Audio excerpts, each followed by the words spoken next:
Το βράχο πρόσεχε, αυτόν εδώ. Εδώ.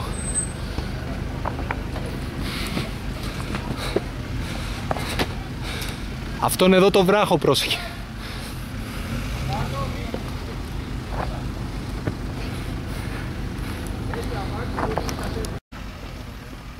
Τι τραβήξαμε τα μαξάκια. Έλα εδώ.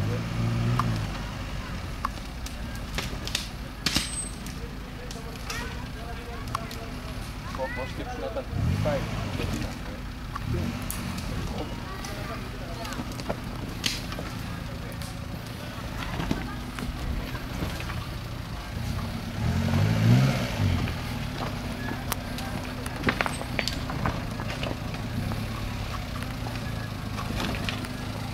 Όπως πας.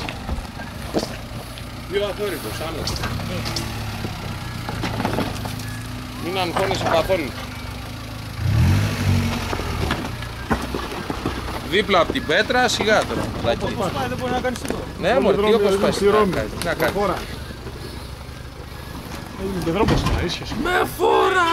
Ο Βαγγό, ό,τι του φτιάξα του Βαγγέλη με το βίντεο προχθές, Με τον Ταυρό τι γέλιο ρίξαμε ρε μάλλον. Ξανά. Πραγματικά. Άρχισε να φωνάζει και να το τάβες. Με πήρε τηλέφωνο την άλλη μέρα, το βράδυ. Αλλά μετά μου το γύρισε στο Καλαμαριανό, τα μετά του μας ρωτάει ο Μαϊστράλης. Δεν μου είπε και. Δεν ήθελε να μου πει για τα αμάξι.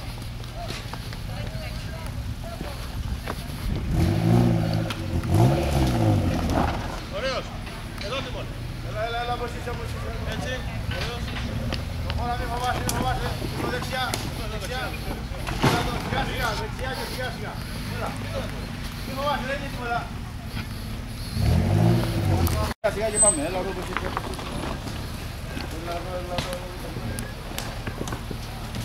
Τώρα είναι άσφαλτο, θα φύγει.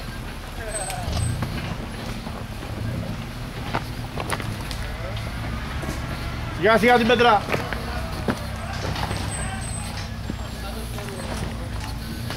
Άλλα μάξι, δεν είναι.